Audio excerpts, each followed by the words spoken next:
Hello and welcome to Sky News. With me, Yalda Hakim.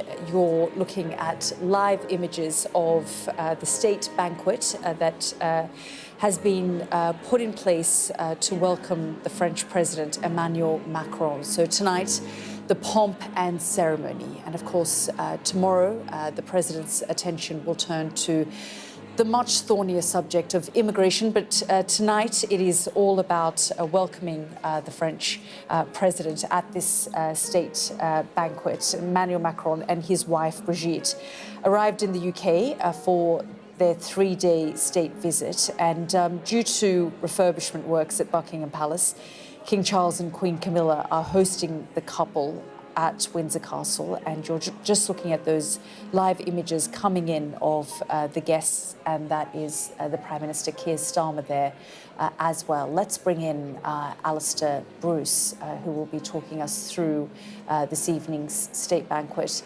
Alistair, we're just seeing the guests arriving now as they prepare to be seated shortly for the start of the state banquet.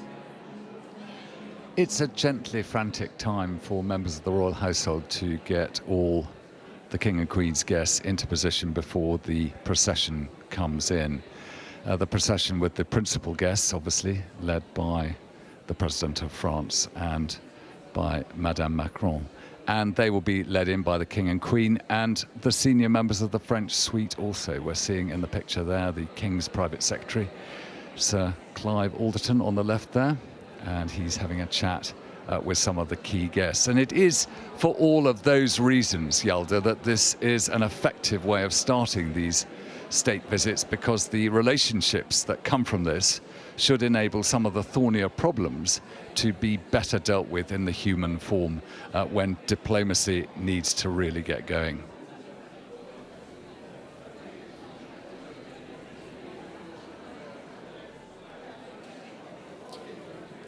That's right. Alistair, as you say, the procession has just arrived now. And the procession led through the Waterloo Chamber by the Lord Chamberlain, Lord Benyon, and by the Lord Steward, Lord Rosslyn.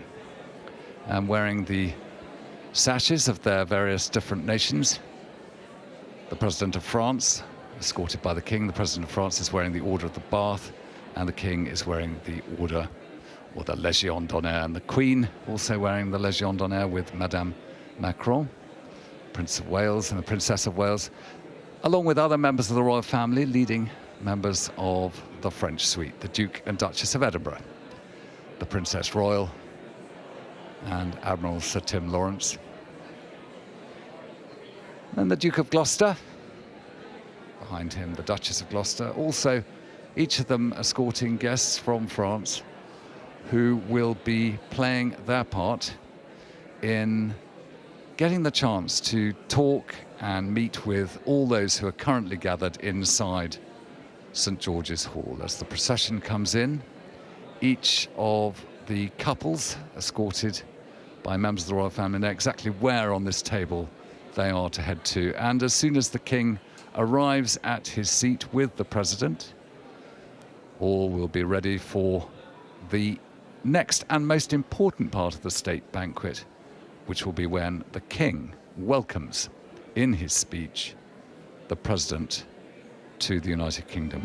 And after that is complete, the French President will reply the two national anthems.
The King takes his seat, and so will all his guests.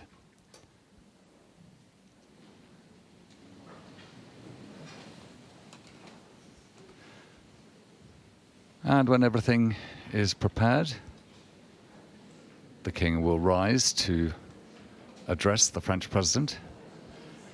He will traditionally speak in English, but I am sure that the King will, from time to time, exercise his own very good French. And equally, by tradition, the visiting head of state speaks in their own language, but I sense that the President may well predominantly speak in English, as he has done at all the main events thus far, and on all his visits to the United Kingdom, as he speaks English very comfortably. Members of the royal household, the staff will now move away in order for the speeches to take place, and we will hear the King, in his own words, welcome his guest here to Windsor Castle, and to express not only the friendship that the King has for the President of France, but also to express and encompass the great history that maybe even this building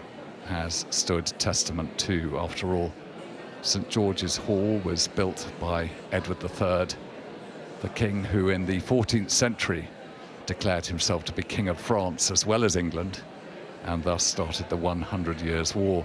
And it was through the Waterloo Chamber that the royal procession has just passed, to remind us that right up until 1815, relations between the United Kingdom and France were not great. So we now prepare for the speeches.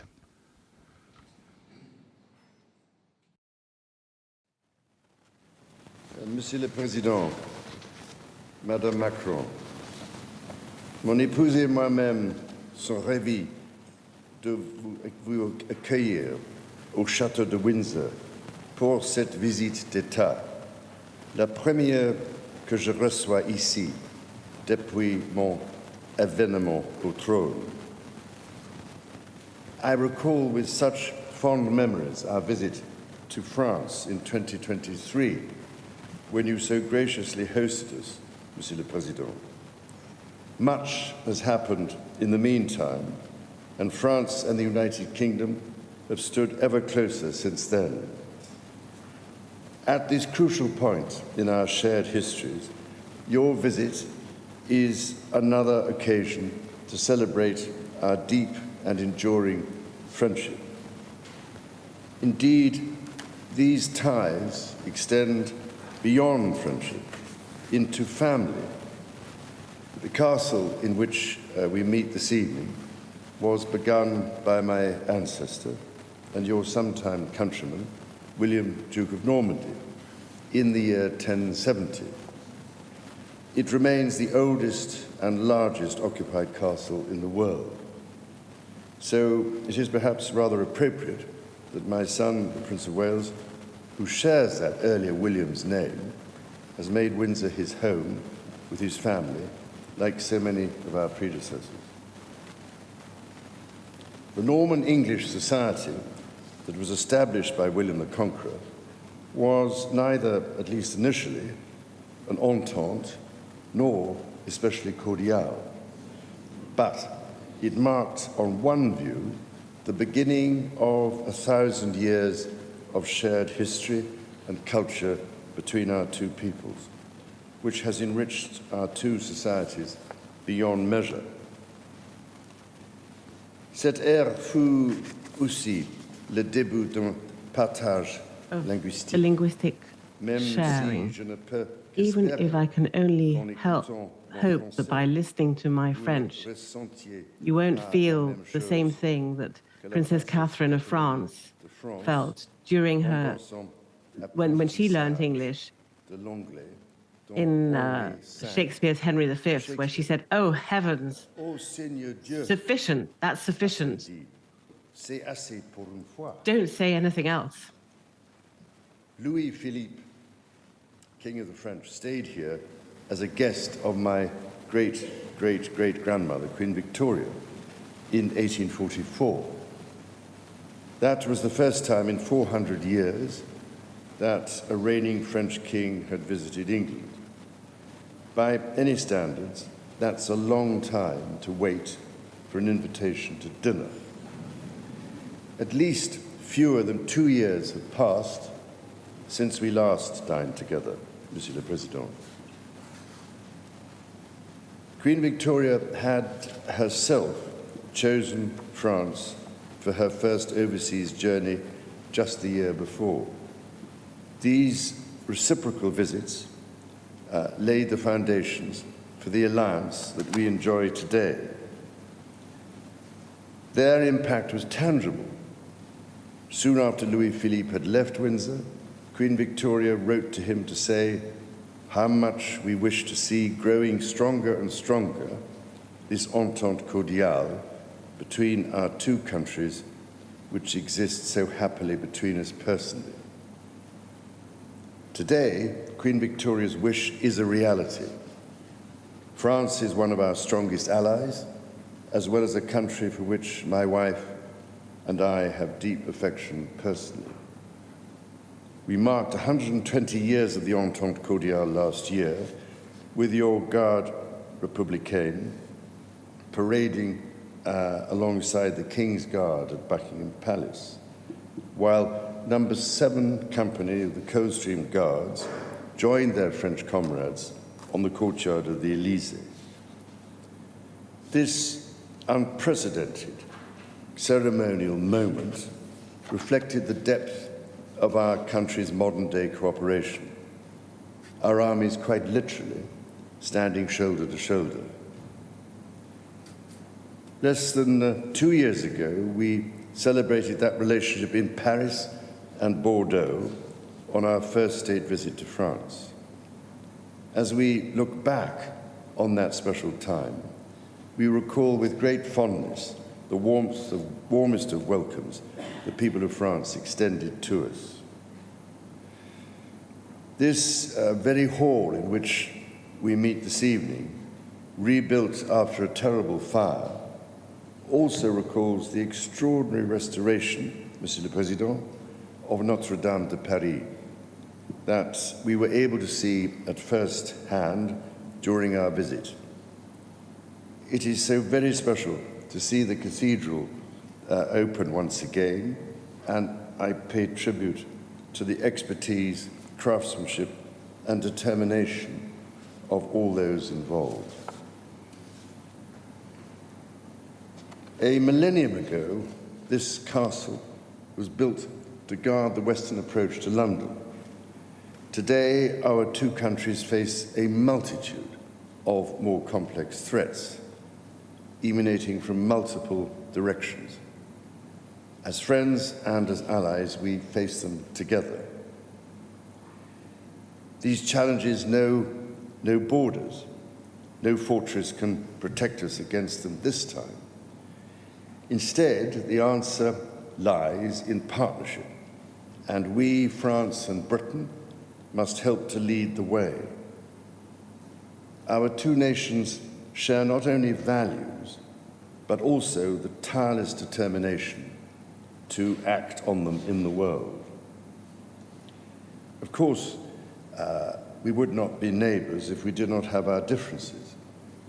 This is a relationship built not only on cooperation and mutual fascination, but also on amicable competition and occasionally even, dare I say, confusion.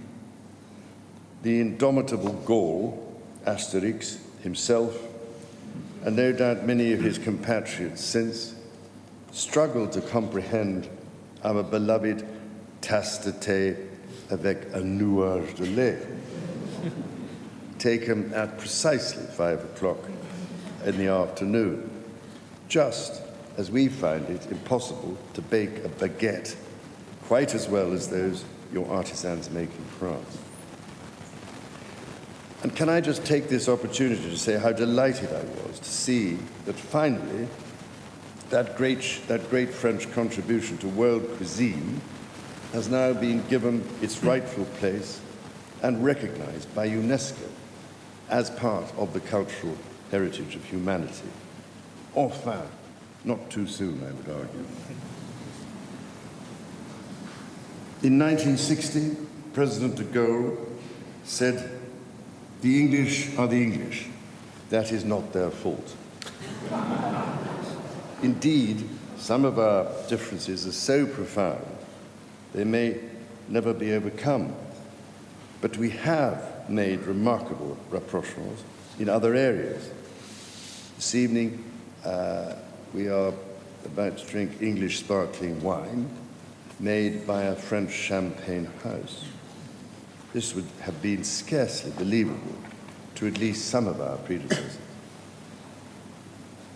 Mais avant tout, nos cultures sont Our cultures are ensemble thousands of years together, profondément liées. deeply Ce qui est peut-être linked. le plus And what's remarquable possibly the most remarkable thing is the way in which the specialty of one country is part of the story of the other. des siècles, For centuries, our citizens have admired one another. We've made each other laugh, and we've imitated one another. nous avons échangé We've exchanged des ideas. idées, des modes. We've exchanged fashion and also music. Quand Monet brossait And le when brouillard Monet dans was Perpignan, painting London quand fog, Jane Birkin, when Jane la Birkin, plus française the most des French of chantait British, le français, sang in French, quand Thierry or when Henry Thierry marquait Henry un but à Highbury, scored a goal in Highbury, l'alliance était the parfaite. alliance was perfect. Et pour ma part, As far as I'm concerned, et lors de mes throughout my life, 36 visites dans votre and during my pays, 36th visit to your country, I've admired your extraordinary attributes and exploits. son art de vivre, You know how to live. et son vin. Your cuisine and your wine are extraordinary. Your relationship with sciences, engineering, Et la médecine, and medicine.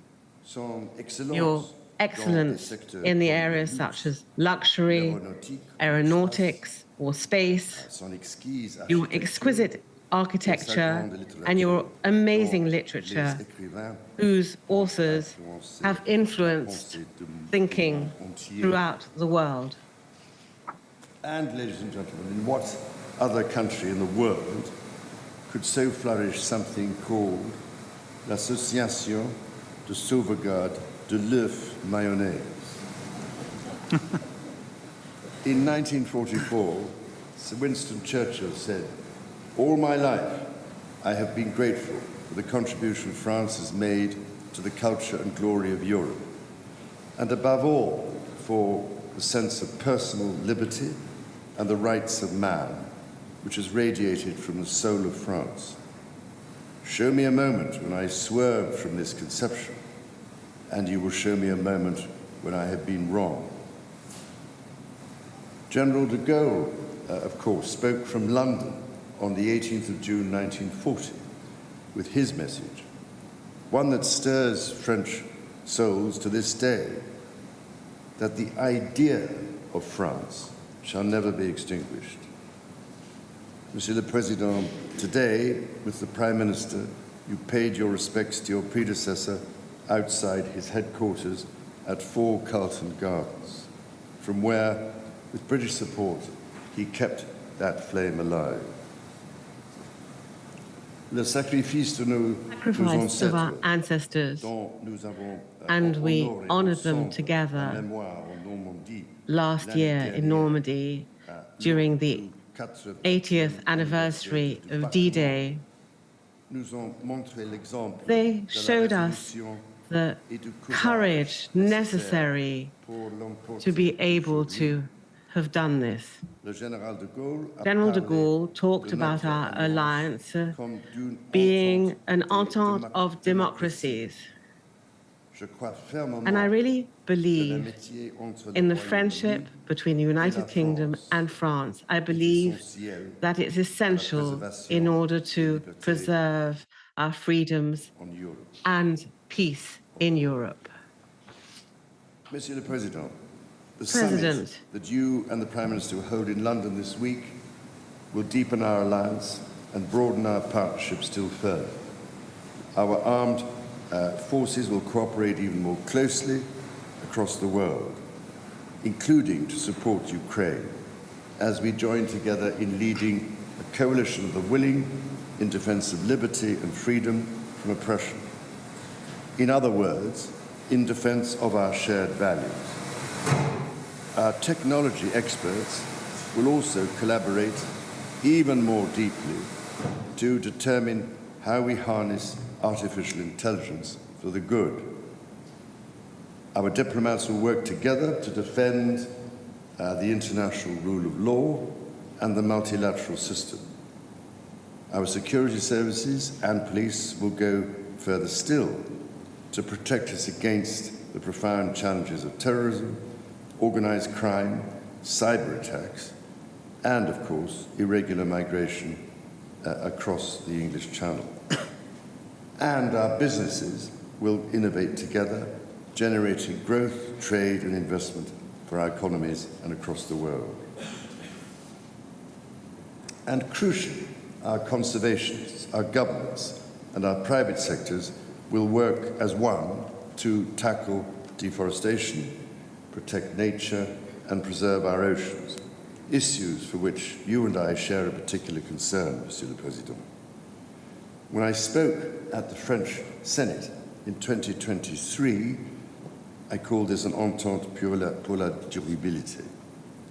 On that visit, we jointly launched the International Panel for Biodiversity Credits, a project which has the potential to transform the way in which the market can protect and restore nature by mobilizing capital and incentivizing conservation. I know you believe in the importance of that as much as I do. In ways like this and many others, I believe at this crucial moment at which the very future of our planet hangs in the balance, the UK and France have a critical role to play together. In this respect, I hope I can offer my warmest congratulations on your leadership in hosting such a significant Ocean Summit in Nice last month. Ainsi, avec espoir et fierté, je célèbre ici Celebrate here with et you avec vous un a partenariat really véritablement moderne. contemporary partnership between our two countries. Therefore, as we dine here in this ancient place, redolent with our shared history, allow me to propose a toast to France and to our new entente. An entente not only past and present, but for the future. And no longer just cordial, but now amical. In other words, friendly.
And with the French national anthem, the King raises his glass in salute to his chief guest, the President, and all join in.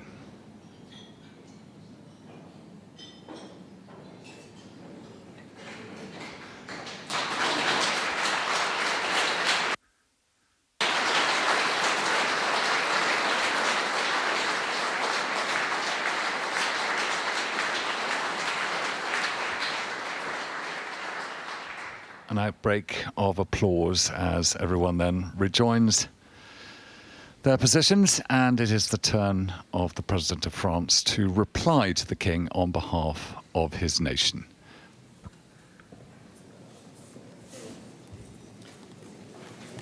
Your Majesties, Your Royal Highnesses, Your Excellencies,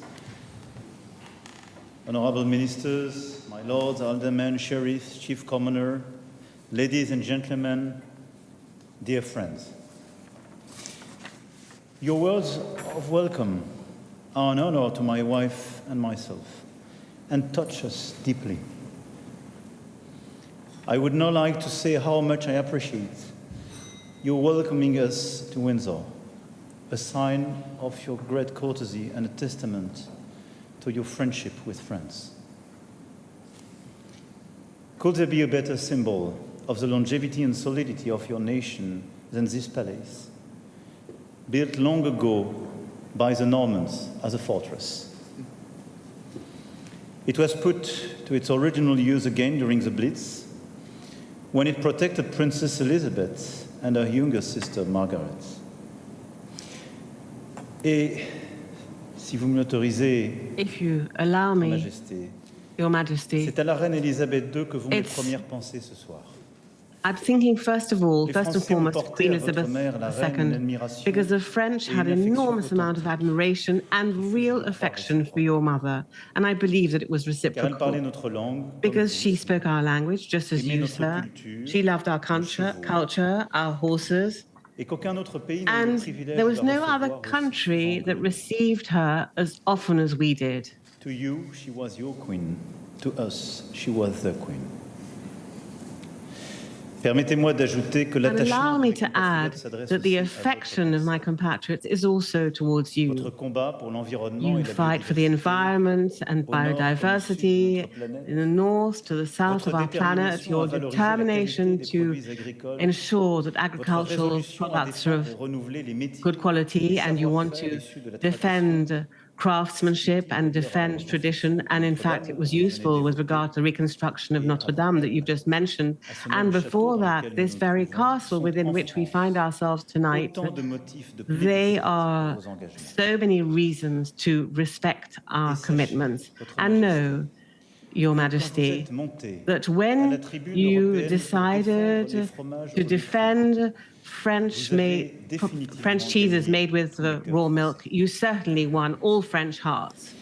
Face à ceux qui préfèrent la And faveur faced with those aseptisée who à toute forme prepare de prise de risque, à la sanitized table de blandness repas to comme any celle des form nations, of notre commune risk-taking défense du camembert at the meal et table, Roquefort our devient defense le of camembert and manifeste Roquefort bactériologique, si je puis dire, becomes a d'une certaine bacteriological manifesto with regard to a certain idea of the civilization. But to be more serious, it's a certain elegance, a certain une constancy, habitude du a cœur, certain comme habit disait of the heart, just as Tocqueville said, that makes us so fond of you. Cette affection que nous And this portons à la couronne affection anglaise that we have for n'est pas the le moindre English des crown paradoxes d'un peuple français, je le isn't rappelais tout à l'heure, certainly a paradox within the French people, because we really like monarchies as long as they are with others. Votre ancêtre, la reine And your Victoria, a d'ailleurs ancestor, the toujours son Queen portrait Victoria, in solennel fact, dans un still salon has de her l'Élysée. portrait in Et one of the l'avenue Georges Élysée V est une des plus belles lounges, and the Avenue Georges V is one of the most beautiful ones in Paris. Des liens qui unissent The nos peuples, depths of sans links that équivalent dans unite l'histoire et le our fruit des siècles peoples, d'échanges, unparalleled in our d'inspirations history, is a croisées, mais fruit aussi of d'alliances exchanges, sans cesse bousculées, de rivalités inspiration, sans but cesse also rivalries. In fact, we just live just as in a good novel of Jane Austen, where the greatest hostilities, in fact, reveal paradoxical attractions. Miss Elizabeth Bennet spends hundreds of pages complaining about Mr. Darcy's arrogance, and you know how the novel ends. As far as our two people are concerned, we, in fact, have been such loyal, such devoted enemies that there was no other way than not to become friends. mieux And better, friends par le sang, through blood, par l'espoir, hope, par la gloire. and glory. L'épreuve des tranchées, d'abord le The sacrifice trenches, des first of alliés, all, the sacrifice of the Allies, the resistance then changed everything. Jamais la France n'oubliera France que l'appel du never général de Gaulle, forgot that the appeal of il y a 87 General de ans, Gaulle galvanisait le 85 courage et la years ago résistance galvanized depuis les ondes de la BBC. resistance Et que from the rien n'aurait été BBC, possible and sans la that couronne, nothing would have been possible le cabinet de without guerre the de crown Winston Churchill et la and ville de Londres, without celui d'un the appel. City of London and Cette fidélité Winston Churchill's War à nos Office, histoires this intimement loyalty, Cette and our disposition à se stories tenir are debout very et closely côte à linked. côte We're always standing side by side because our values, our existence, sometimes when they're threatened, then that really is the strength of the Franco-British alliance. And today, faced with the aggression in Ukraine, which was launched by Russia, faced by this destabilization of Europe, the crisis in the Middle East, we are certainly wanting to defend the security of our continent and its democratic values. And together, the United Kingdom and France, we really are powers of peace and progress. We're going to be able to ensure that in Europe and elsewhere. Just before the Franco-British summit that we'll have with the Prime Minister, I've come to London ambitious and confident as far as our future. And the 300,000 people on our side, on your side of the channel, and ours really represent the link between this. And we must never, in fact, we must always ensure that the channel does not get wider, because that's our wealth, these links of investment, entrepreneurship, research, science, education, creation. And we mustn't forget this sports rivalry. In fact, at the Olympic Games and the Paralympic Games, we saw that again. And one of our major compliments was to tell us that the Games of Paris 2024 were as good as the very beautiful games in London. And there have been other competitions that our athletes will be involved with. Rugby World Cup for women, which will be organized in England next month. And in 2027, there'll be the departure of the Tour de France from UK, and it'll go through Scotland, Wales and Wales. And I wanted to also say that it's in this project, there was a project that you've often talked to me about, and on a number of occasions you've written to me about this particular project. So we've decided to put an end to a debate that has been, that lasted about 70 years. We've decided to lend you an emblematic jewel of our history, the Bayeux Tapestry. And this tapestry, in fact, it's an embroidery, not a tapestry, is in fact the conquest of England, which was embroidered by Norman women of the 11th century. And so some people say that it was embroidered here, but I'll allow the specialists to decide upon that. But it really is a kind of cartoon recalling us of William the Conqueror, who also established the foundations of this palace in which we find ourselves tonight. The crown of England was granted to Duke William by his cousin, King Edward the Confessor. And when Duke William saw the throne occupied by the Anglo-Saxon Earl Harold, he decided to take it back from the man he considered as a traitor. This makes the tapestry not only the story of a military saga, but a spiritual work that depicts punishment of perjury. No spoiler alert needed. You can soon discover the rest of the story yourself on the walls of the British Museum. And for the first time in 900 years, the Bayeux Tapestry will follow the same path as the warriors whose stories it tells and land on British soil.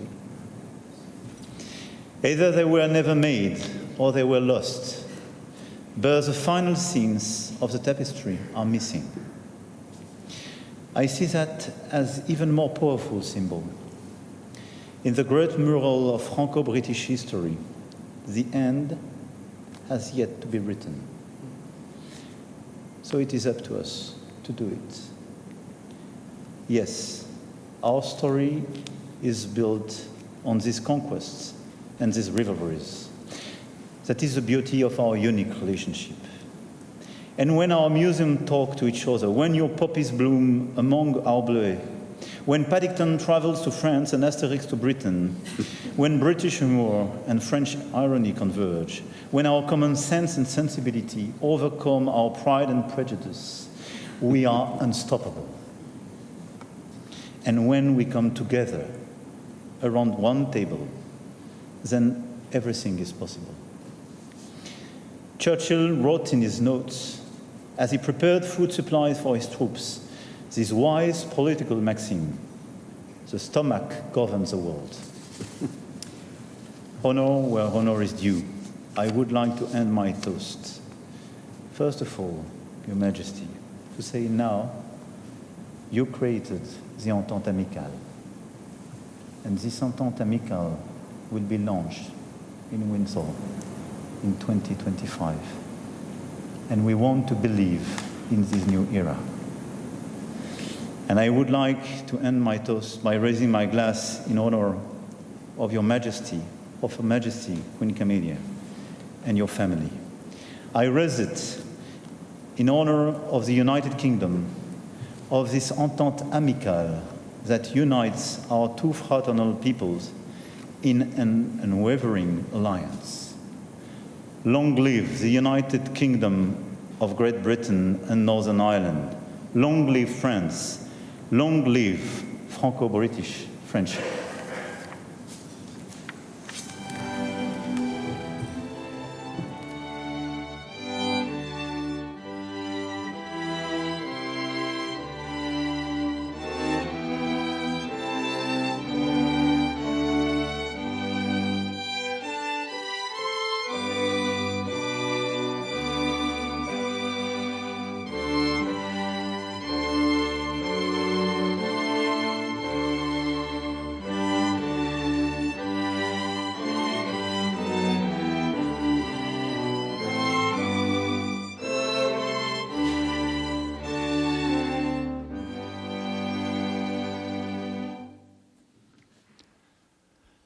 And with the raising of glasses and the sharing of that toast, the conclusion of the President of France's salute to the United Kingdom, in which he put great store in the Bayeux tapestry, returning or coming to the United Kingdom, and he said the end has yet to be written, and concentrated on the power and hope around this table, which in itself now moves into the banquet itself and the conclusion of the salutes from one head of state to another here in Windsor.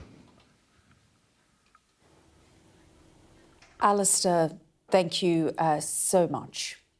So tonight, the pomp and the ceremony, but tomorrow the President's attention will turn to the much thornier subject of immigration. Emmanuel Macron has insisted that controlling the flow of people across Europe is not just the job of the UK and France. Prime Minister Keir Starmer wants French police to do more to stop migrants boarding small boats on their shores. And with the number of people crossing the Channel this year already past 20,000, he'll want to discuss the so-called one in, one out plan. We'll have more about how that policy would work and the difficulties it could pose in a moment. But first, let's focus on the data. 2022 was a record year with over 40,000 people crossing the Channel in small boats. We're already on course to surpass that in 2025. 21,000 people have made the perilous journey across the Channel so far this year. So where are migrants coming from? Some are from countries like Vietnam, Eritrea and Turkey. And a big percentage are fleeing countries with ongoing conflicts. Just have a look at these statistics from 2024. Afghans make up 16% of the total, with others fleeing places like Syria, Sudan and Iraq. Well, let's speak more about this with Amy Pope, Director General of the International Organization for Migration. Ms. Pope, thank you so much for joining us here on the programme. So the UK government is seeking closer collaboration with the French to stop these boat arrivals. We know this isn't an issue of today. This has been going on for the longest time. Just talk us through some of the challenges that they're likely to face. So there are a number of issues that are happening globally that we see playing out now at the Channel. First, more and more people are on the move than ever before. There are conflicts all over the world, conflicts that are displacing people, leaving people without safe options at home, and very little option but to move for safety. And ultimately, that is playing out everywhere IOM works. I work with the International Organization for Migration, operating in over 170 countries. This is a story we're seeing play out in every country. Amy, just talk us through sort of some of the legal complexities of this, because of course there are maritime laws, there's international laws, there's refugee conventions. And so if we are seeing French police, for example, intervening, what are the legalities and the legal issues around this? Well, first and foremost, both countries are signatories to the UN Refugee Convention. So they have an obligation under that convention to hear the asylum claims that people might have. And they have an obligation not to return them into a situation of danger. That's their first obligation. And of course, under the law of the sea, which they're both parties to as well, they have an obligation to render assistance to someone who may have need assistance while they're on the open seas. So as long as they are acting consistently with those obligations, there's a range of interventions they could work on together. And it really highlights the importance of building out cooperative, coordinated frameworks if we or any country is able to really take on the issue. Because we are already seeing French police intervene in shallow waters, aren't we, which they weren't necessarily doing before. That's right, but it reflects that there's much more at play here. The people that we are seeing cross the channel are coming from countries, many of which are at war or are extremely unstable or they're active conflicts. And what we know from many of the people who are crossing is that they're crossing out of desperation. They're crossing because they cannot find safety where they are. So building out a framework so that people can move safely, can move through a legal, orderly channel rather than taking to the Mediterranean or taking to the channel itself is absolutely critical to cut down on the smugglers' use of small boats. Help us understand this one-in, one-out policy that's being discussed as well. The theory is, of course, to try to dissuade people from taking a dangerous journey and to encourage people to use the systems that exist, and if they do not, then they will not be successful in ultimately reaching the UK. Now, we haven't seen the details of this particular agreement, so it's difficult to opine on it, but the idea is one ultimately of creating a mechanism for sharing the burden or sharing the responsibility to ensure people have safe refuge. I mean, I guess many of these countries have been talking about these issues for more than a decade now. I remember the 2015 migrant crisis where we saw over 1 million refugees, migrants, asylum seekers making their way into Europe. And there was big discussion about dealing with these issues in source country. I mean, at the time, Syria was a country where we were seeing so many people flee from. Now those Syrian refugees and migrants are returning.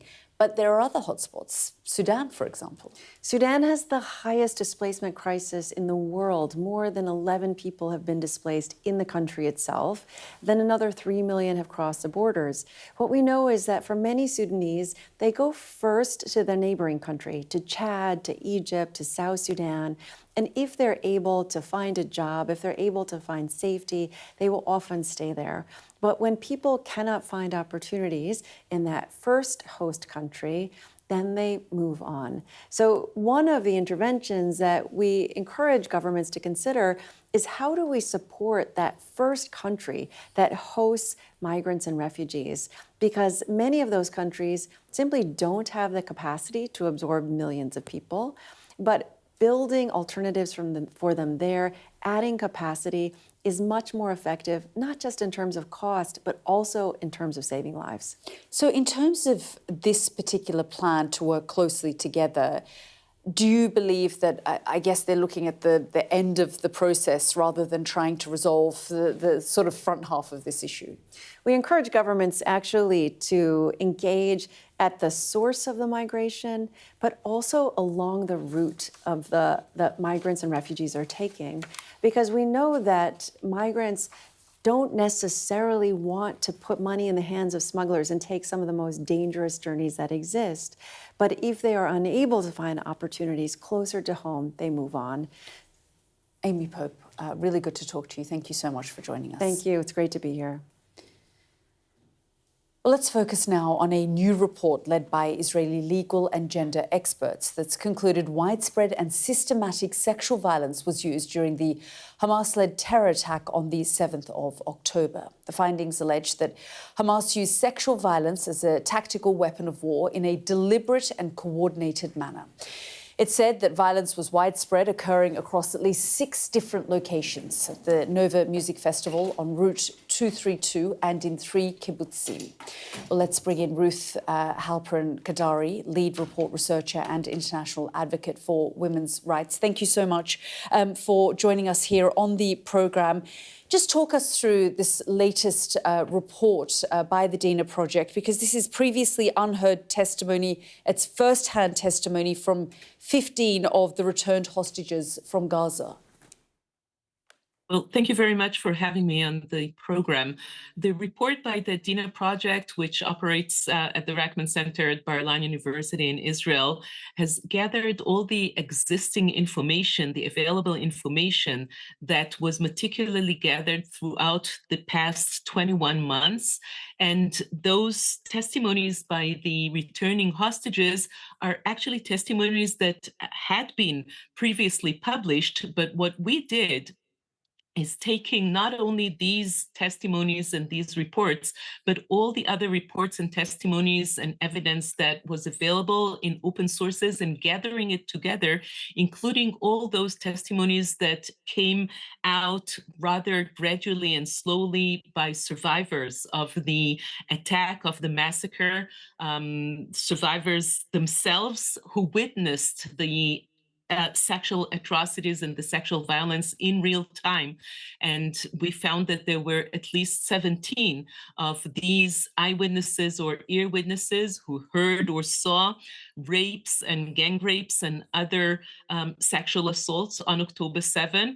And we put it all in a template in a evidentiary platform that, when taken together and when analyzed and when looked at from a legal perspective, according to the evidentiary value of all these evidences and indications and informations, they point to the conclusion that sexual violence was used as a weapon of war by Hamas on October 7, that there are patterns in all the locations in which they were used. And these indicate that it was premeditated, that it was planned, and it was part of a genocidal attack.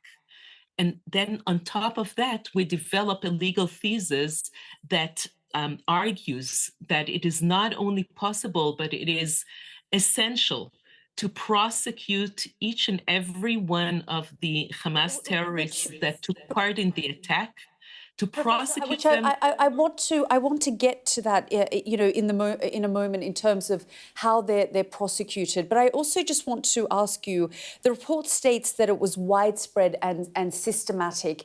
Can you just talk us through your findings around that? Right. So we found that there were the same patterns of assaulting, in many cases, raping and then shooting the rape victim. And some of the rapes were also accompanied by other forms of mutilation.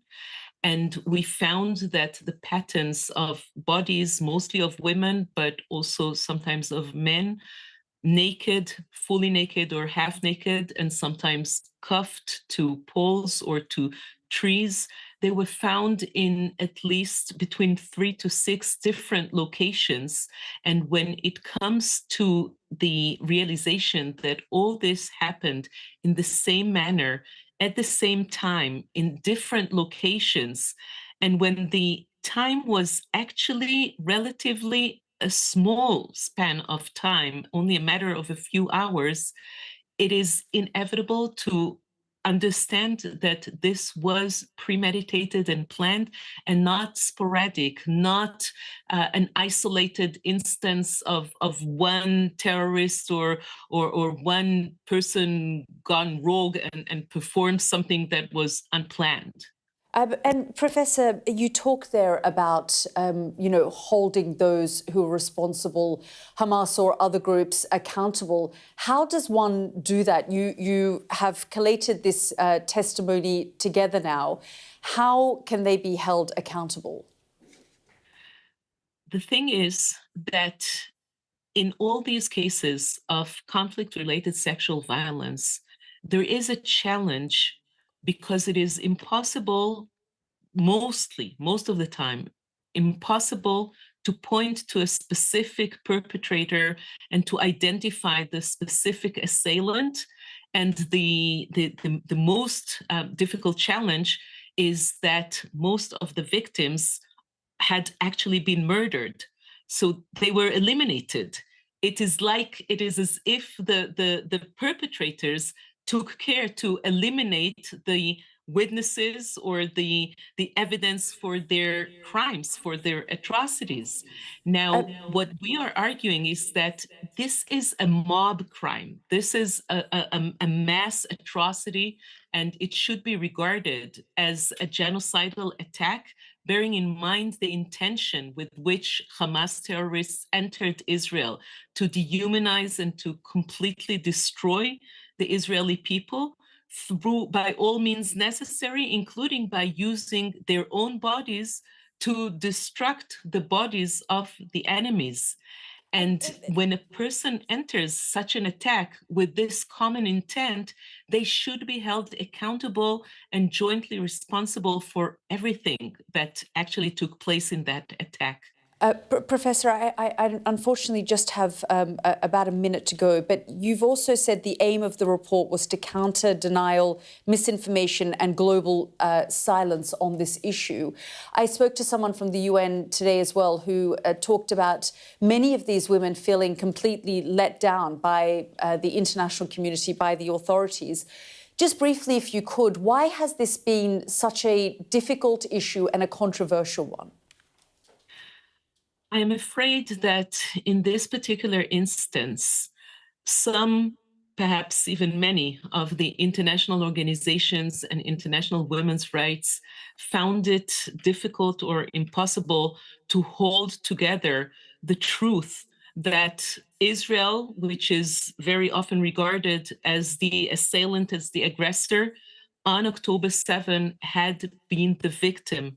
And those that many in the international human rights community see as freedom fighters and as resistance fighters had actually used sexual violence, and they raped and they used other forms of sexual violence as a weapon of war.